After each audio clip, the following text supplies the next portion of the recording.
Hello friends, I welcome you all in one more knowledgeable interesting video. Today in this video, I'll be touching upon a very controversial, a very debatable issue, that is applicability of tax audit on charitable institutions, right? So this is the topic I'll be touching upon today in this video. If you'd like to have full knowledge, full understanding of whether tax audit is applicable on the charitable institutions or not, then please stay with me for the entire video. If you have not subscribed to the channel, subscribe to it. If you really like this video, then please click on the like button.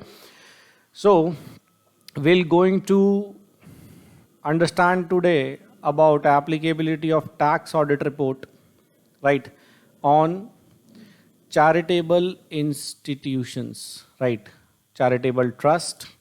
Clear? Tax audit report, the relevant section is section 44AB, and relevant sections for charitable institutions are section 11 to section 13. The entire gamut of charitable institution is governed between section 11 to section 13, right? Now, important point here is that at the time of registration, right? So see, before coming to the requirement of the registration of the trust, right, let me tell you one important aspect here is that in this section there is a requirement of audit of charitable trust as per form 10BB, right, in which audit is required for the charitable trust. And we have one more section of tax audit report, that is section 44AB, in which we filed report in the form 3CB and 3CD, right? It could be 3CA also, right? So this is the background. Charitable institutions covered in section 11 to 13. There is a requirement of filing of audit report as per section 10BB. And on the other side, we have one more section of tax audit report, that is section 44AB, in which we need to file form 3CB, CA and form 3CD, right? Now the first point of discussion here is that why this confusion arises, why this controversy arises, and why it is a point of debate is that the first point I'm discussing is that at the time of registration of the charitable institutions, right, that prescribed form requires copies of tax audit report, right? For registration of the charitable trust, we have form 10A and we have form 10AB, right? 10A is provisional registration of new trust, right? And form 10AB is for renewal of registration of existing trust, right? So at the time of filing of these two forms, you can easily see that these two forms ask for the requirement of the tax audit report. This is one point where, that is, I would say, the seed point that makes this controversy to arise and makes this point debatable, whether tax audit report is applicable for charitable institutions or not applicable, right? Now coming or touching upon to the next point, right, that adds up to this controversy, right? The guidance note of ICI on tax audit. Guidance note of ICI on tax audit, right? See, guidance note of ICI tax audit says that where the income is exempt as per provisions of Income Tax Act 1961 under section 1021, under section 1021, section 1023A, right, section 1023B, 1023BB, section 1023C or section 11. Right. If the income is exempt in these sections, then guidance note of ICI on tax audit report says that if the income is exempt, then tax audit report as per section 44AB is required to be filed if the turnover exceeds the specified limit. If the turnover exceeds the specified limit, right? And at the time of assessment of lot of charitable institutions, right? So one set of the assessing officers ask for the tax audit report, that if you have filed it, please submit. If you have not filed it, then they issue the show cause notice for levying penalty for non-filing of tax audit report.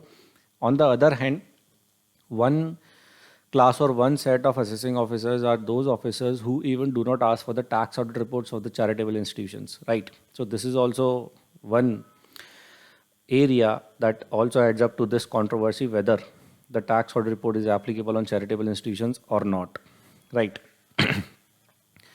Now touching upon to the next point, coming to section 14 of Income Tax Act 1961, section 14 says that the income is to be taxable under 5 heads. There are 5 heads of income applicable to the income as taxable in Income Tax Act 1961, right?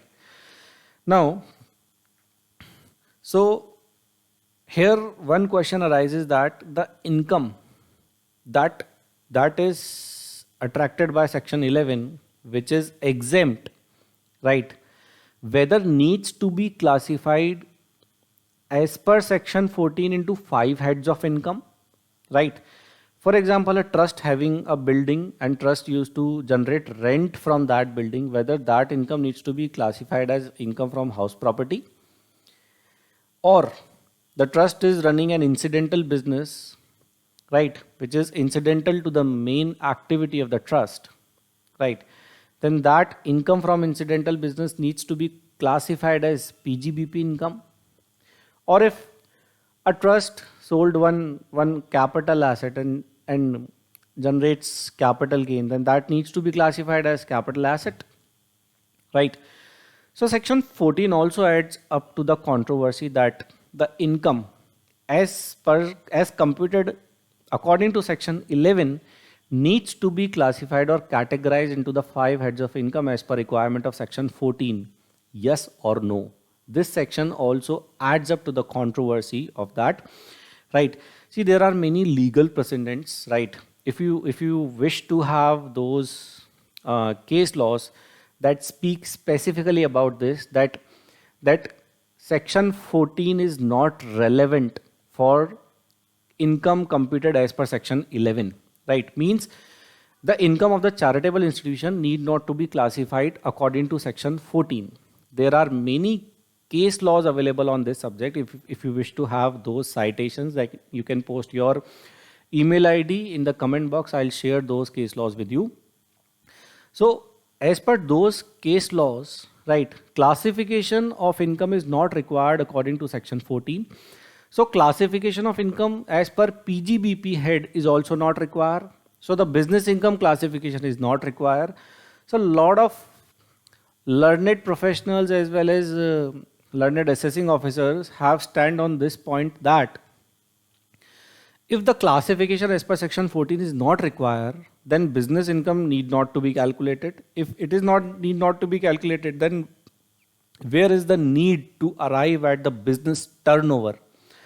If the business turnover is not required, then there is no need to check tax audit applicability on charitable institutions as per section 44AB of Income Tax Act 1961, right? So this is how section 14 is not relevant, and as held by many legal precedents in this case, that there is no requirement for categorization of income of charitable institution into business head. If the income cannot be categorized into the business head, then turnover cannot be treated as turnover as mentioned in section 44AB, so tax audit is not applicable. This is one point I touched upon about section 14, right? Now coming to the next aspect of the controversy, right? Coming to the next aspect of the controversy, right, that if you see provisions of